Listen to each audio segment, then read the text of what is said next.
Por la gracia de Dios podemos encontrarnos a través de este medio para compartir la palabra de Dios, para meditar en ella.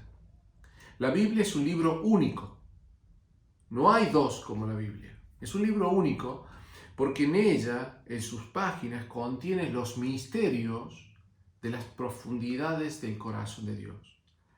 El Espíritu Santo tomó estas verdades, estos consejos, estos lineamientos, estos misterios de las profundidades del corazón de Dios y a través de inspiración escrita se plasmaron en las páginas de la Biblia lo que había en el corazón de Dios.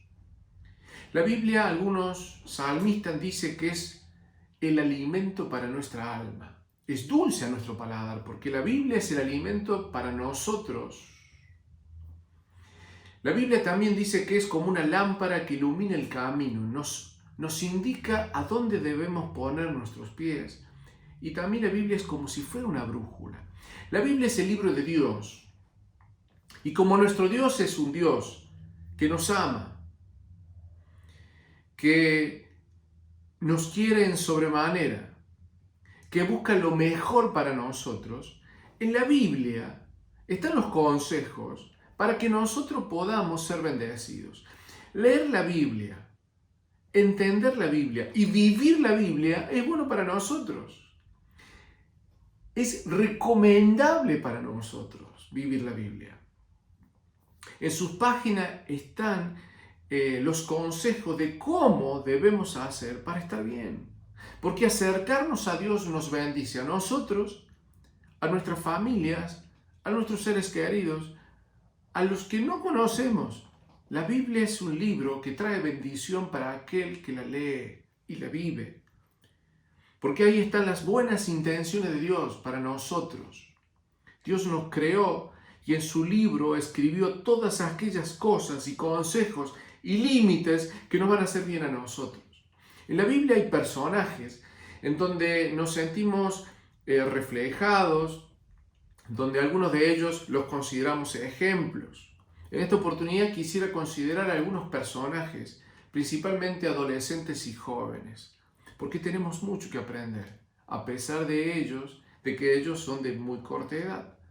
Pero estos adolescentes y jóvenes que están en la Biblia han podido obrar como maduros espiritualmente. Y vamos a aprender de ellos, o vamos a recordar. Tenemos el caso del profeta Samuel. El nacimiento de este profeta fue producto de un milagro, porque su mamá era estéril. Ana, la mamá de Samuel, lloró profundamente y amargamente, contándole a Dios que no podía tener hijos, y le suplicó que Dios le permitiera el milagro de la concepción. Dios lo permitió. En la soberanía de Dios, Dios escuchó a Ana y permitió que quedara embarazada y nace Samuel. La mamá lo lleva al templo a Samuel, porque así lo había prometido, y Samuel queda al cuidado de un hombre llamado el profeta Eli. Y siendo de muy corta edad, Dios habla y Dios llama a este niño. Y en la primera oportunidad le dice Samuel, Samuel. Dios le habla a Samuel. Y con las orejitas de este niño, Samuel puede con estos oídos escuchar la voz de Dios. Samuel, Samuel. Entonces este niño, como nunca había escuchado a Dios, cree que lo estaba llamando Eli. Entonces va a él y dice, discúlpeme, usted me ha llamado, necesita algo. Y el profeta dice, yo no te he llamado Samuel, pero gracias por venir. Entonces vuelve Samuel a su habitación. Seguidamente Dios vuelve a llamarlo. Samuel, Samuel. Este niño rápidamente va a verlo al profeta Eli y dice, usted me llamó de nuevo, ¿necesita algo? Entonces el profeta se da cuenta de que era Dios quien estaba llamando a este niño y aconseja a Samuel qué debía hacer al respecto. Este niño fue creciendo y la Biblia dice en 1 Samuel 2, 26, y el joven Samuel iba creciendo y era acepto delante de Dios y delante de los hombres. Este niño, tras el encuentro que tuvo con Dios, su vida cambió. Y dedicó su vida a Dios.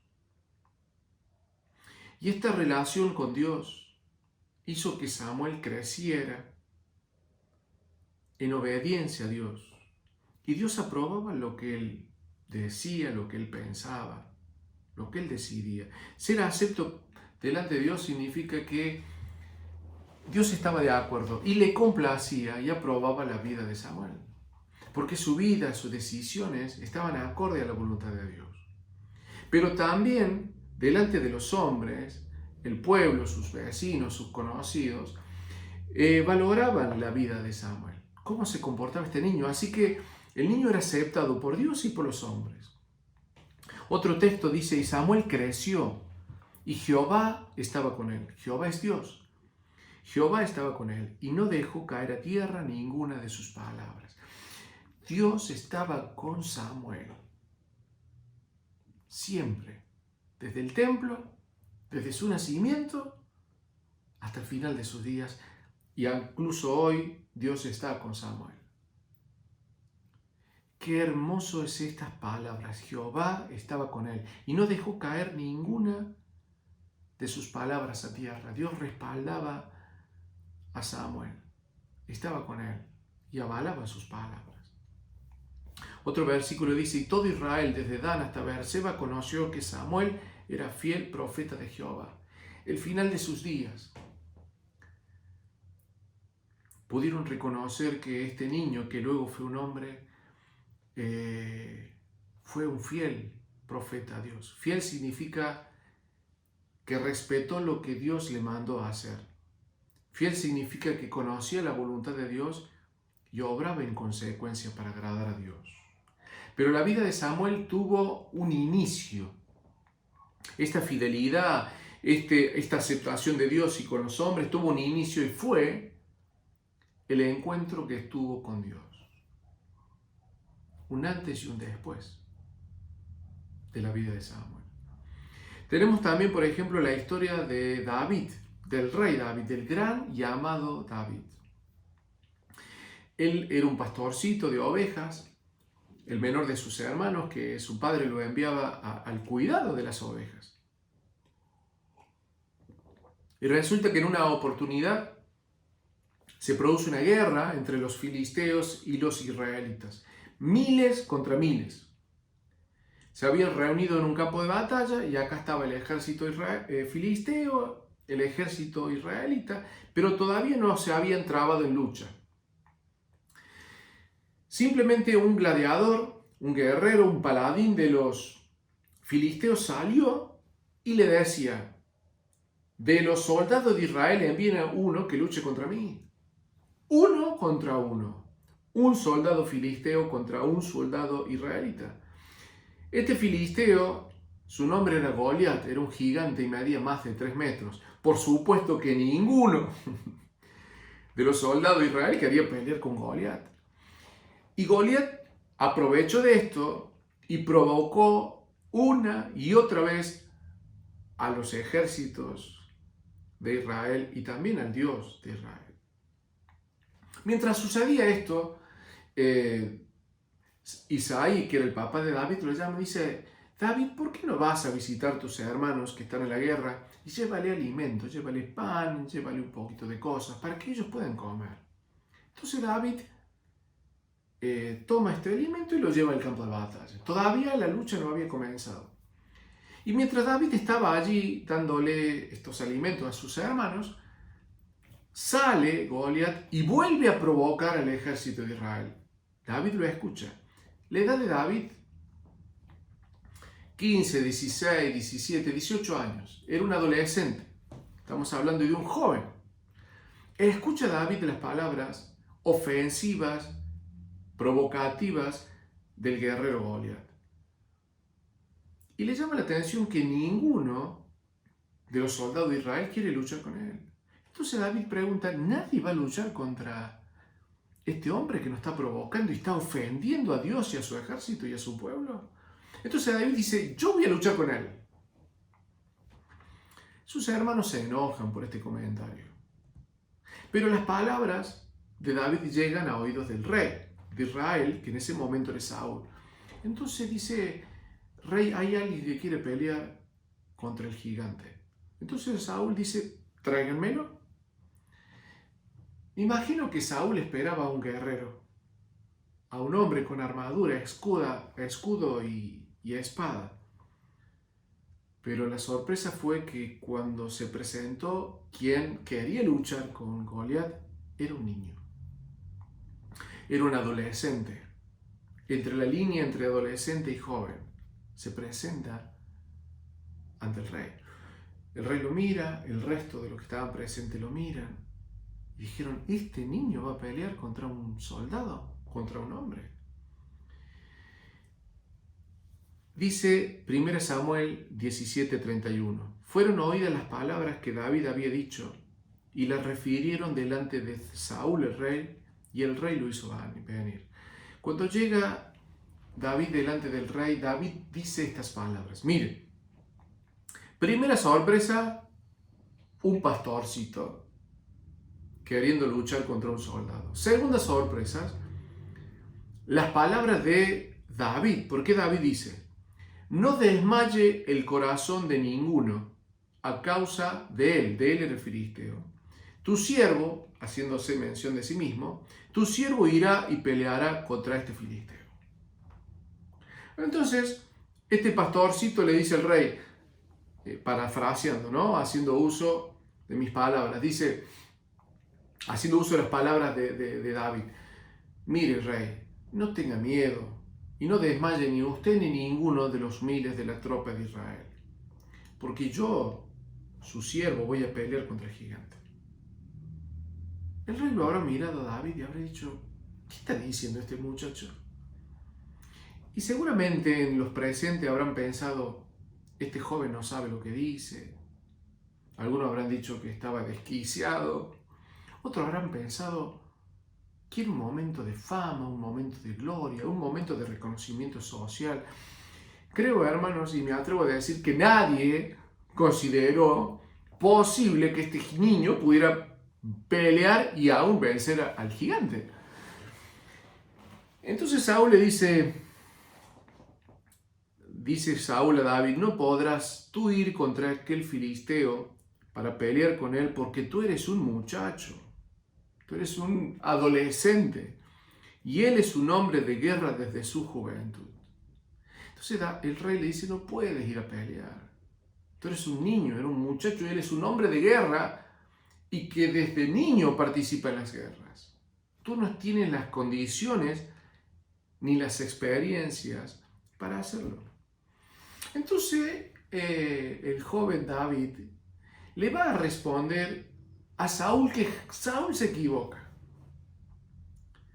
Porque lo que está diciendo David es una experiencia de vida. David no tiene una fe intelectual. David lo que está diciendo es parte de la confirmación de Dios en su vida. Porque David nunca peleó contra un guerrero, pero sí tuvo otras batallas donde Dios estuvo con él y Dios lo ayudó a David. Entonces David ahora va a expresarle al rey por qué él dice lo que dice. No es una fe intelectual, no es una locura de momento. David tiene experiencia de haber librado batallas y haber ganado porque Dios estuvo con él. Entonces David respondió a Saúl, 1 Samuel 17:34, tu siervo era pastor de las ovejas de su padre, y cuando venía un león o un oso y tomaba algún cordero de la manada, salía yo tras él y lo hería y lo libraba de su boca. Y si se levantaba contra mí, yo le echaba mano de la quijada y lo hería y lo mataba. Fuese león, fuese oso, tu siervo lo mataba, y este filisteo incircunciso será como uno de ellos, porque ha provocado al ejército del Dios viviente. Y añadió David, Jehová, que me ha librado de las garras del león y de las garras del oso, él también me librará de la mano de este filisteo. Lo que tenía este adolescente era experiencia de haber sido librado por la mano de Dios. Él no peleó contra soldados, ni tampoco con un gigante, pero peleó contra osos y leones. Cuando un león o un oso venía y le robaba y atrapaba uno de sus corderos, este niño se encomendaba a Dios. Dios, ayúdame a rescatar este cordero. Y este joven valiente, en la soledad del desierto, en la soledad de ese lugar donde él estaba con sus ovejas, solo, este niño solo, clamó a Dios, ayúdame Dios, ayúdame Dios. Y fue y le sacaba de la boca del león o de la boca del oso el cordero. Y dice que cuando el león y el oso se volvían para atacarlo a él, dice que este niño tomaba las quijadas del león y del oso y lo mataba. Dice David, siempre me libró Dios. Dice, mi victoria no estaba en mi fuerza, o en mis armas, o en mis habilidades. La victoria siempre la tuvo porque Dios estuvo a mi lado. Y dice, si Dios estuvo a mi lado contra el oso y contra el león, también Dios estará a mi lado cuando vaya a luchar contra el filisteo. La fe de este joven, la fe de este adolescente o niño, como querramos mirarlo, se basaba en una experiencia de vida, de haber confiado en Dios y que Dios estuvo a su lado. Saúl se sorprendió aún más y pudo ver en los ojos de este muchacho la convicción madura de un hombre de Dios. Pudo sentir Saúl que la mano de Dios estaba sobre el hombro de David. Y que este niño, que este adolescente no estaba solo, porque Dios estaba con él. Iría a pelear contra un gigante. Pero un gran gigante, el Dios Todopoderoso, estaba al lado de este niño. Tenemos la historia de Timoteo. Yéndonos al Nuevo Testamento, Timoteo fue un niño donde su mamá y su abuela le enseñaron las Escrituras, les hablaron de Dios y le contagiaron el temor de Dios. Pablo, el apóstol Pablo, un gran hombre y conocedor de la Biblia, escogió a Timoteo para ser un líder espiritual, para ser un líder de iglesia, de la iglesia de Dios. En el tiempo de Pablo, Dios, a través del Espíritu Santo, estaba revelando la estructura de la iglesia futura, estableciendo a diáconos, estableciendo a ancianos. Y habrá habido en los tiempos de Pablo hombres maduros que pintaban canas, que temían a Dios.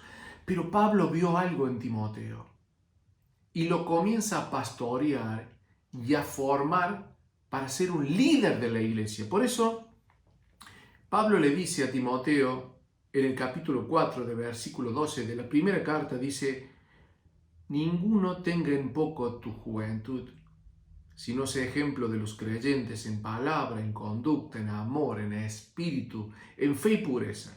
Entre tanto que voy yo, dice Pablo, ocúpate en la lectura, la exhortación y la enseñanza. Era un joven Timoteo, pero Pablo lo escogió para ser un líder de iglesia. Por eso le dice, ninguno tenga en poco tu juventud. Tenemos el ejemplo de Daniel, del profeta Daniel. Daniel fue llevado cautivo, esclavo, y vivió desde ahí el resto de su vida en esclavitud. Fue llevado cautivo por el imperio babilónico caldeo, cuyo rey era Nabucodonosor. Pero vemos en todo el libro de Daniel su fe inquebrantable. Porque él, Daniel, puso en primer lugar la obediencia a Dios antes que su vida. Daniel, porque cuando lo llevaron cautivo también era de la edad de David. 16, 17, 18, hasta 20 años. Era la edad de que tenía Daniel cuando fue llevado cautivo. Pero desde el momento que fue llevado cautivo, Daniel siempre puso primero agradar a Dios que ante los hombres. Aunque su vida estuviera en riesgo, Daniel siempre eligió ser obediente a Dios y agradar a Dios. Y en todo el libro de Daniel no encontramos pecados o errores de Daniel. Sabemos que fue un hombre y los tuvo, ¿no? Tuvo pecados, tuvo errores, pero no lo encontramos en la lectura bíblica. Pero en toda la historia de Daniel, desde chiquito aún hasta viejo, Daniel siempre priorizó la obediencia a Dios antes que su propia vida. Cuando era viejo, conspiraron contra Daniel y lo quisieron acusar frente al rey. Y muchas personas buscaron en la vida de Daniel algún defecto que pudieron utilizar como arma y herramienta para acusarlo. Y no encontraron, dice la Biblia, que no encontraron errores en la vida de Daniel. Entonces, para acusarlo tuvieron que inventar una trampa en la cual Daniel reconoció, pero aún así Daniel decidió obedecer a Dios, honrar a Dios antes que los hombres, aunque su vida estuviera en riesgo. Y Dios siempre lo ayudó. Pero todo comenzó desde niño. Tanto Samuel como David, Timoteo y Daniel lo vemos fieles. Lo vemos seguidores de Dios y temerosos de Dios aún desde su niñez. Tenemos otras más historias, como la historia de José, la santidad que tuvo José, que priorizó la obediencia a Dios, el agradar a Dios por sobre todas las cosas, aunque la consecuencia fue la cárcel. Niños, adolescentes y jóvenes que tomaron decisiones de adultos. Vayamos por favor a una historia y lo encontraremos en el libro de Crónicas, capítulo 34. Libro de Crónicas, capítulo 34, versículo 1. Aquí encontramos la historia del rey Josías. Los invito a la lectura entonces. Segunda Crónicas 34:1. De 8 años era Josías cuando comenzó a reinar y 31 años reinó en Jerusalén. Josías fue uno de los reyes de la monarquía hebrea. Después de Salomón, el reino, Saúl, David y Salomón reinaron sobre las 12 tribus de Israel. Pero después, el rey que vino a continuación de Salomón, a través de una mala gestión, logró que el reino se dividiera en dos. 2 tribus por un lado y 10 tribus por el otro, y generasen 2 reinos. El reino de Judá y el reino del norte o el reino de Israel. Josías fue rey de Judá, de la tribu de Judá y de la tribu de Benjamín. Su papá y su abuelo fueron un desastre espiritualmente. Un desastre, ¿no? Porque su abuelo Manasés arrastró al pueblo de Israel al pecado, a la idolatría, a la adoración a demonios y al mismo Satanás. Manasés, el abuelo de Josías, arrastró al pueblo a sacrificios humanos donde familias de Israel asesinaban a sus niños en los brazos de Moloc. Es decir, que la influencia de Manasés, su abuelo, y su padre fue espantosa porque influyeron negativamente contra el pueblo y lo sumergieron en las profundidades del pecado. Eso fue Manasés, el abuelo de Josías.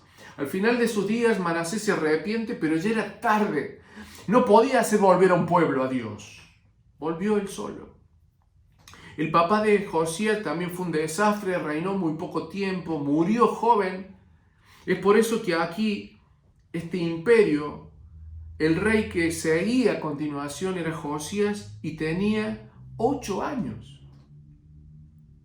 8 años tenía Josías. Dice 2 Crónicas 34:1.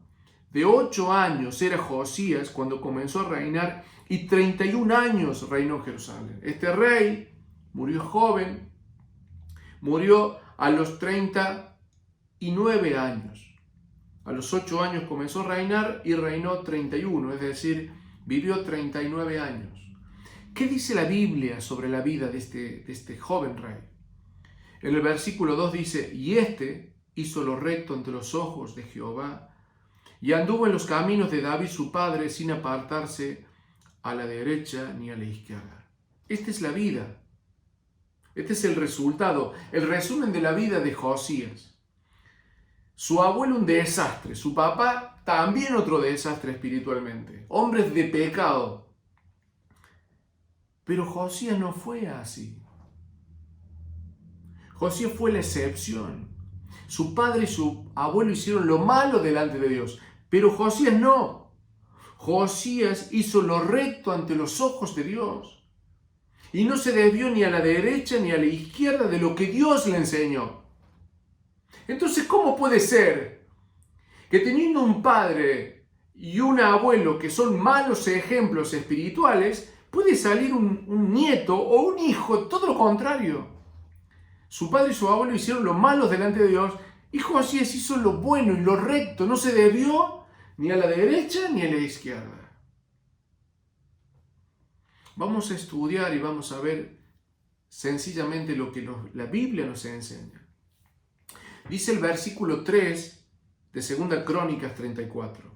A los 8 años de su reinado, siendo aún un muchacho, comenzó a buscar al Dios de David su padre.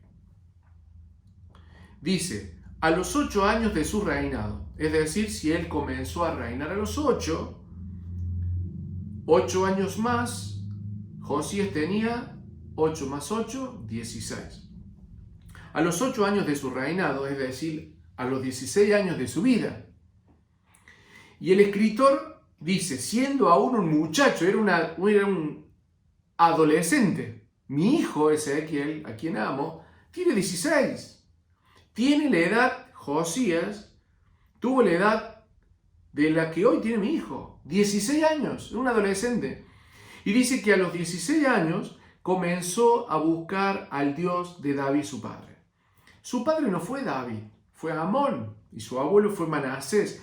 ¿Quién era David? ¿Por qué la Biblia dice que el padre de Josías era David? David era un ancestro de Josías. Entre David y Josías había más de 300 años de diferencia. Pero Josías descendía de la línea sanguínea de David.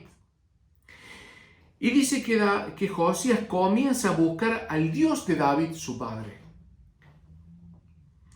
Josías elige entre una gran variedad de dioses, elige el Dios de David, su ancestro, de más de 3 siglos de distancia. En el tiempo de Josías, aún tratándose del pueblo de Israel, que uno pensaría que el pueblo de Israel siempre eligió a Dios como su Dios, no fue así. Porque en los tiempos de Josías, tras el gobierno de Amón y Manasés, padre y abuelo de Josías, ellos y otros trajeron a Israel otros dioses. Entonces, en los tiempos de Josías, había, aparte de Jehová, el verdadero Dios, el pueblo de Israel adoraba otros dioses, dioses cananeos como Baal, por ejemplo. Multitud de dioses. Entonces el pueblo de Israel, cuando nace Josías, en el tiempo Josías tenía muchos dioses para elegir. Pero algo hubo en él. Un consejo escuchó, porque este joven de 16 años dice, de la gran variedad de dioses, elijo al Dios de mi padre. No puede decir el Dios de su padre Amón, porque Amón, su papá, eligió otras cosas. No pudo hablar de Manasés, su abuelo, porque hizo cualquier cosa. Tuvo que irse 3 siglos para arriba y decir, voy a seguir al Dios de David. Al Dios que abrió el mar rojo. Al Dios que alimentó a mi pueblo, a mis padres con maná del cielo. Mi Dios que creó los cielos y la tierra.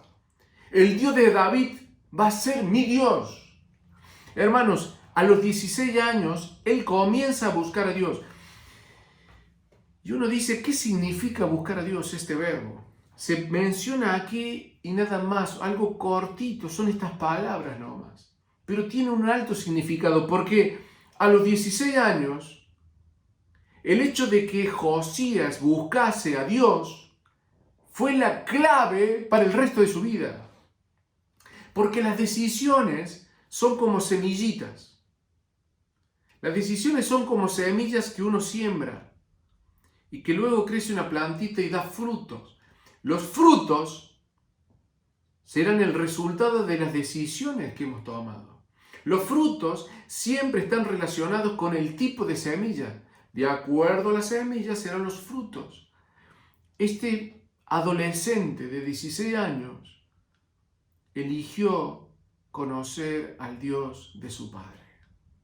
David, ¿no? 3 siglos para arriba o más.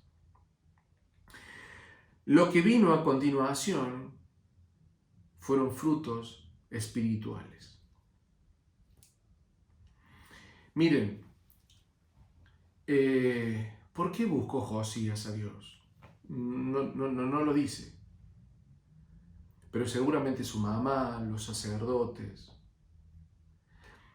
el final de los días de su abuelo, se habrá tenido contacto con su abuelo, se habrá sentado en las faldas de su abuelo y le habrá dicho: Manasés, hijo, me equivoqué. Elige al Dios de David, tu padre. Muchos dan consejos, pero al final el que toma la decisión es cada persona.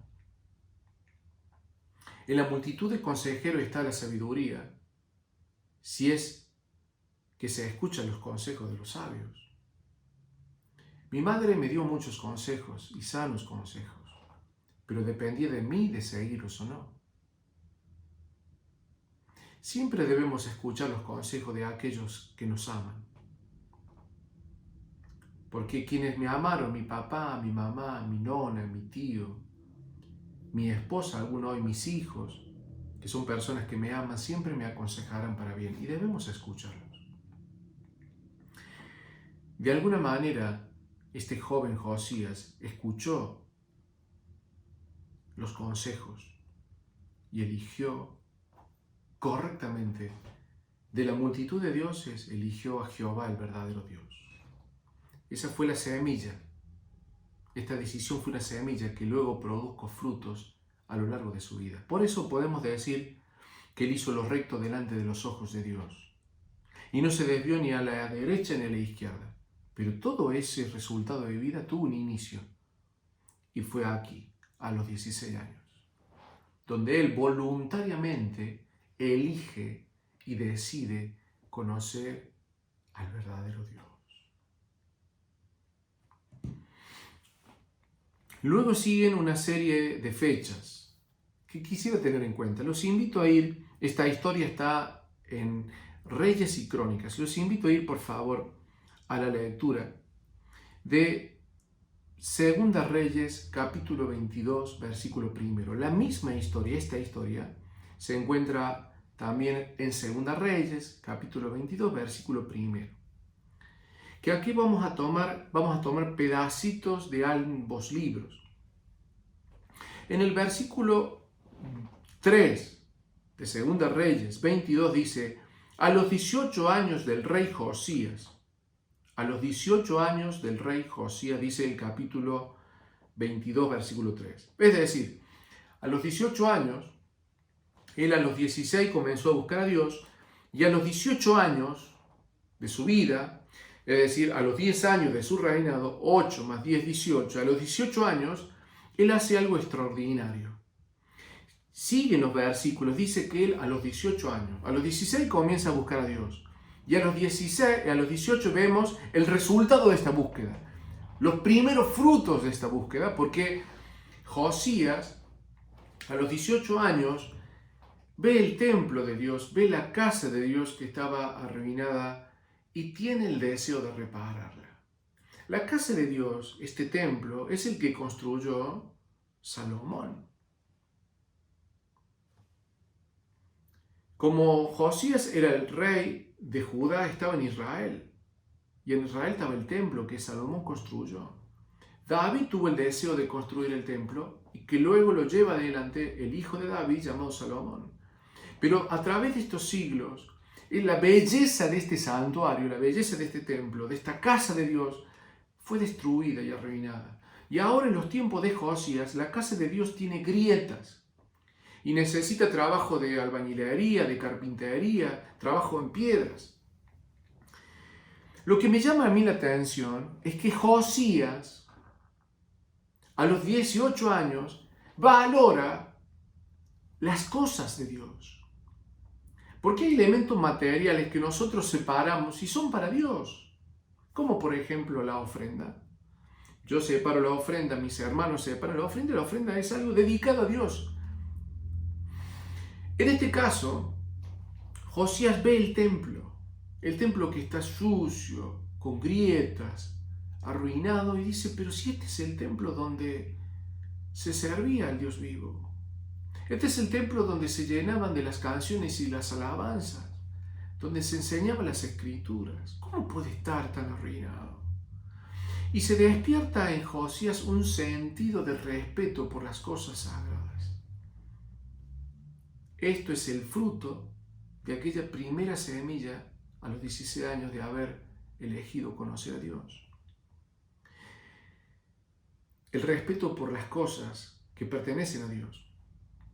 Más adelante, en la historia, más adelante de la vida de Josías, viene Nabucodonosor y ataca Jerusalén, y Dios permite y utiliza a Nabucodonosor como castigo para Israel.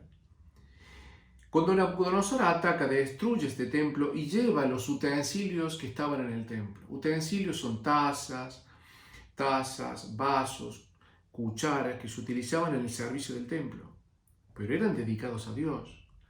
Nabucodonosor, este rey babilónico, conserva estos utensilios como uno de sus tesoros, pero respetando porque eran del Dios de Israel. Deja de ser rey Nabucodonosor y a continuación viene el reinado de uno de sus nietos. Y uno de los nietos de Nabucodonosor, que ahora reinaba sobre Babilonia, en una reunión, en una fiesta donde había cientos de personas, a este rey se le despierta una idea y manda a traer los utensilios que su abuelo había tomado del templo de Dios y había respetado por tanto tiempo. Este joven lo manda a traer y utiliza los utensilios sagrados para tomar vino y mofarse de ellos. No respetó las cosas de Dios y no respetó a Dios. De repente en una pared aparece una mano enviada por Dios, y esa mano escribe una sentencia. El imperio babilónico, el imperio caldeo llegan a su final debido a este acto. Porque este muchacho no respetó las cosas consagradas a Dios. El imperio babilónico llega al final por la decisión de este joven de no respetar las cosas de Dios. Si nos volvemos hacia atrás en la historia, llegamos a Josías, donde Josías es todo lo contrario. Este muchacho que vio tantas veces la casa de Dios, ahora se despierta un cariño, un respeto por este lugar que fue dedicado a Dios. Entonces, lo que hace Josías es ir al templo, ver la condición, tomar ofrendas y dárselo a albañiles, carpinteros, para que trabajen y dejen en condiciones la casa de Dios. Mientras esto sucedía, el sacerdote Hilcías encuentra en la casa de Dios, mientras hacían estas reparaciones, la Biblia. Ustedes me dirán, ¿cómo que encuentran la Biblia? Sí, sorprendentemente encuentran la Biblia en el templo. En ese templo que estaba olvidado, descuidado y sin uso. Y llevan el libro al rey Josías. ¿Qué edad tenía Josías? 18, 19 años. Hermanos, hoy tenemos Biblias de distintas maneras. En el teléfono, en la tablet, en casa a través de libros, en la computadora. Es decir, La Biblia no falta en nuestros hogares y de distintos modos se encuentra.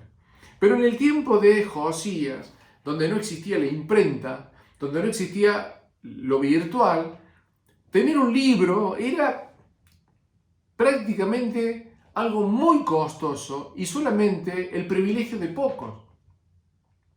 Cuando encuentran la Biblia escrita hasta ese momento, significa que si la encuentran en el templo es porque no la tenía el pueblo. Se la llevan al rey y le leen la Biblia a Josías. Y dice el versículo 11 del capítulo 22 de Segunda Reyes: y cuando el rey hubo oído las palabras del libro de la ley, rasgó sus vestidos. ¿Qué significa rasgar su vestido? Literalmente rompe sus ropas. Porque los israelitas tenían como práctica que cuando una noticia le producía mucha tristeza, mucho dolor, mucha angustia, el romper la ropa era un símbolo de que su corazón se había roto, de que su corazón estaba compungido y sumido en una profunda angustia y preocupación. Entonces cuando Josías, teniendo 18, 19 años, escucha lo que había en la Biblia, él rasga sus vestiduras. ¿Por qué? Porque él puede descubrir, tal vez en las palabras de Jeremías, del profeta Jeremías, que Dios iba a castigar al pueblo de Israel por haberse alejado de Dios. Que Dios iba a traer una nación que iba a ser el medio de castigo. Y eso sucedió más adelante. Entonces Josías, cuando analiza la vida de su padre, la vida de su abuelo y la realidad del pueblo, dice: nosotros vamos a ser castigados. ¿Por qué nos hemos alejado de Dios? ¿Por qué nuestra vida no está de acuerdo a lo que Dios pide? Y este castigo viene. Cuando Josías se escucha, lo cree.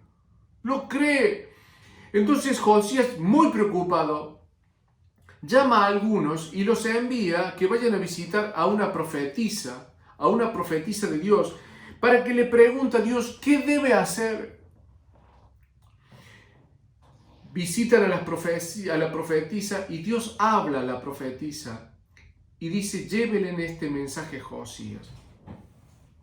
Y dice el versículo 18: mas el rey de Judá, que os ha enviado para que preguntéis a Jehová, diréis así: así ha dicho Jehová. Este es el mensaje de Dios para Josías, que Josías tenía entre 18 y 20 años.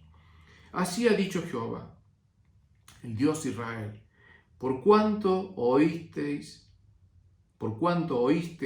las palabras de este libro. Y me llama la atención esta frase: por cuanto oíste las palabras del libro. Josías, Dios le dice: tú tuviste el respeto y la voluntad de escuchar mi palabra. Más adelante en la historia, un rey de Judá, como era Josías, le leyeron estas mismas palabras. ¿Y saben lo que hizo? Le leyeron lo mismo que escuchó Josías, que venía el castigo de Dios. Pero el rey que vino a continuación, más adelante, en el reinado de Josías, este mismo libro, tomó el rey un cuchillo, un cortaplumas, una navaja, lo cortó en tiritas y tiró la Biblia en un brasero y la quemó. Sin embargo, Josías respetó la palabra de Dios y creyó en ella. Entonces dice Dios: por cuanto oíste las palabras del libro, y tu corazón se enterneció y te humillaste delante de Jehová, cuando oíste de lo que yo he pronunciado contra este lugar y contra sus moradores, que vendrán a ser asolados y malditos, y rasgaste tus vestidos, y lloraste en mi presencia, también yo te he oído, dice Jehová. Por tanto, he aquí que yo te recogeré con tus padres, y serás llevado a tu sepulcro en paz, y no verán tus ojos todo el mal que yo traigo sobre este lugar. Y ellos dieron la respuesta al rey.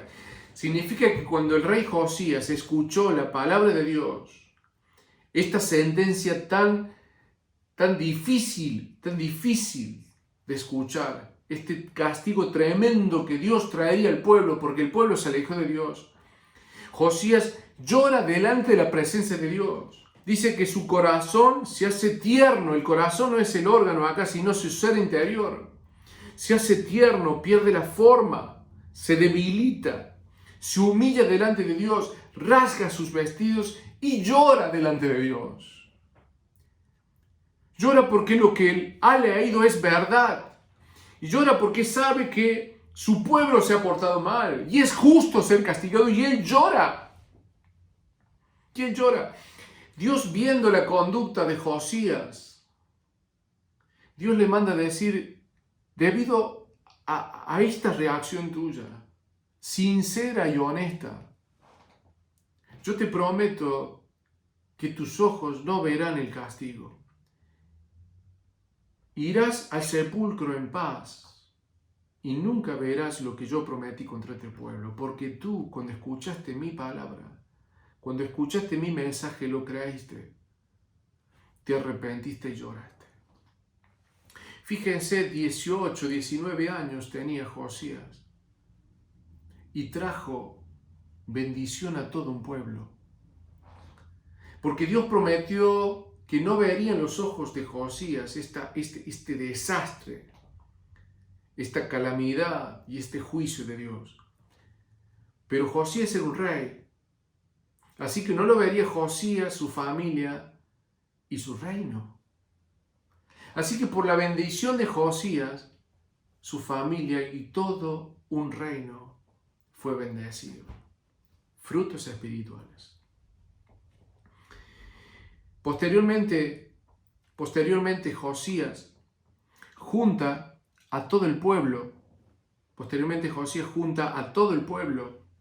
A los sacerdotes, a los más grandes y a los más chicos, y hace que todo escuchen la Biblia, porque la Biblia, no todos, no la tenían en sus casas, había una aparentemente en ese lugar.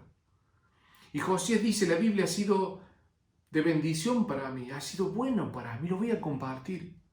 Entonces junta a su familia y junta al pueblo, y el pueblo escucha la voz de Dios a través de la Biblia. Y hacen un pacto de serle fiel a Dios toda su vida.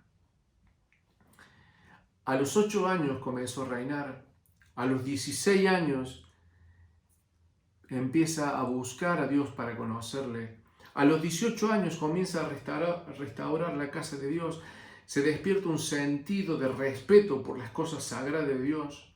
Entre los 18 y los 20 años encuentra la ley, cree en la Biblia, se arrepiente, se humilla y llora y trae bendición para él, para su familia y para todo un pueblo. 18 a 19 años, hermanos. Un pueblo es bendecido por la actitud de un joven. Y dice 2 Crónicas, volvemos a Crónicas, capítulo 34, versículo 3. Y a los 12 años comenzó a limpiar a Judá y a Jerusalén de los lugares altos, imágenes de acera, esculturas e imágenes fundidas. A los 12 años de su reinado, es decir, que ya tenía 12 años de reinado, más 8, 20, ya tenía 20 años. A los 20 años, Josías, leyendo la Biblia, entiende que hay cosas buenas que le bendicen, pero hay cosas malas que entorpecen y truncan su crecimiento espiritual. Ante la lectura de la Biblia, Josías, porque la Biblia hace sabio, la Biblia nos hace sabios, hace sabio el que la lee, el que la vive, Josías se da cuenta que hay cosas buenas que hacen bien a uno y hay cosas que hacen mal a uno. Y Josías se da cuenta que la idolatría, que el culto a otros dioses que no sea Dios, que las estatuas, que los templos dedicados a los demonios y al mismo Satanás es malo para el crecimiento espiritual, es malo para mi salud espiritual, es malo para mí, para mis hijos y para el pueblo. Y Josías lo entendió. A los 20 años, Josías inicia una campaña militar y limpia de la casa de Dios, de su casa, de su familia y de todo el territorio donde él gobernaba, limpia todo lo dedicado a los demonios y al mismo Satanás. Es algo sorprendente, porque en los tiempos de Josías y dentro del templo de Dios habían imágenes y elementos dedicados a Baal, dedicados a los demonios. Es incomprensible que en el templo de Dios, en los tiempos de Josías, hubiese elementos dedicados a otros dioses, al culto a los demonios y a Satanás. Y Josías lo entendió y lo comprendió y limpió el templo de Dios de esa inmundicia satánica. Y limpió su casa, y limpió su familia, y ahora va por el pueblo. Y se fue a los valles, a los bosques, a los lugares altos, debajo de los árboles, y rompe, y destruye, y quiebra, y quema todas aquellas esculturas, estatuas y templos dedicados a Satanás y a los demonios. Josías se entiende que eso es malo para él y para su familia, para el pueblo. Pero no solamente limpió de cosas materiales. Josías tomó a los sacerdotes que rendían culto a los demonios y a Satanás, a los sacerdotes que rendían culto a otro Dios que no era Jehová, y los mató. Limpió de hombres, de templos, para el pueblo de Israel. Las esposas de Salomón construyeron templos a otros dioses. Y por más de 300 años, esos templos estuvieron activos. Josías fue el único que a los 20 años de edad decidió destruir los templos que las esposas de Salomón construyeron a otros dioses.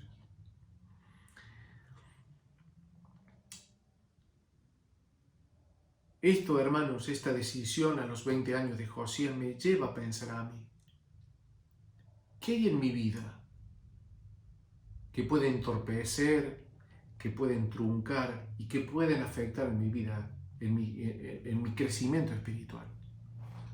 ¿Qué hay en mi hogar, qué hay en mi casa que puede afectar a mi esposa y a mis hijos?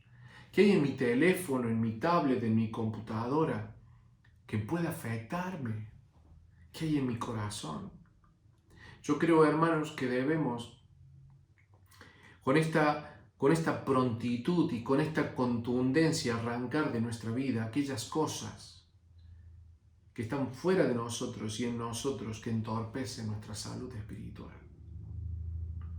Habrá cosas dedicadas a los demonios y a Satanás que nosotros no nos damos cuenta, que nos están afectando, que nos están truncando. ¿Qué hay en mi mente? ¿Qué hay en mis pensamientos que entorpecen mi crecimiento espiritual?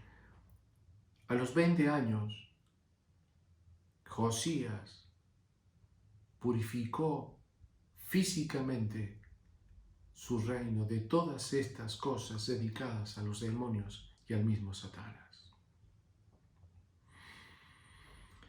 Y a continuación, hermanos, y ya para ir terminando, tenemos que a los 18 años de su reinado, algunos interpretan a los 26 años de su vida, Josías celebró la Pascua. Para esto volvemos nuevamente a Reyes, y esta vez en el capítulo 23 de Reyes. Se calcula que a los 26 años de la vida de este muchacho, él celebra la Pascua.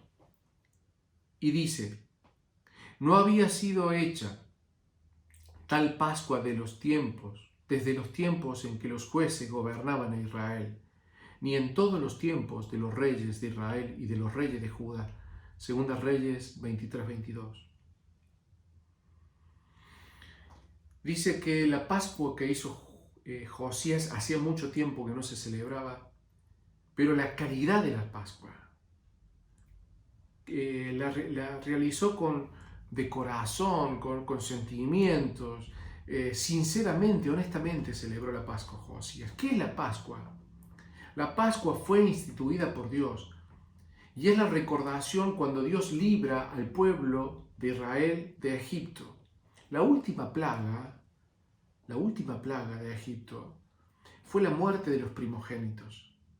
Y Dios dijo, para que no muera un primogénito de hombre y de animal en un hogar, debían pintar con la sangre de un cordero sano, limpio, con la sangre de ese corderito, los dinteles de la puerta de la casa. Entonces esa noche, cuando viniera Dios a matar a los primogénitos, aquella casa que tuviera la sangre del cordero, Dios no entraba a esa casa y no había muerte en esa casa. Es decir, que el castigo de Dios pasaba por alto en aquellos hogares que tenían la marca o la pincelada de sangre del cordero, de ese corderito. Y Dios instituyó que una vez al año, todos los años, el pueblo de Israel debería recordar esa historia de amor, esa historia de rescate, esa historia de perdón. Pero el pueblo hacía mucho tiempo que no celebraba la Pascua. Josías reinstaura la celebración de la Pascua con un sentimiento genuino, honesto y verídico. Y el pueblo puede llegar a adorar a Dios, porque puede recordar el brazo poderoso de Dios cuando los rescata de Egipto, el amor que tuvo Dios y el perdón que tuvo por aquellos que estaban, por aquellos hogares que tenían la marca de la sangre del Cordero. El Señor Jesucristo, el día antes de ser crucificado, Él celebró la Pascua. Igual que Josías, el Señor Jesús celebró la Pascua.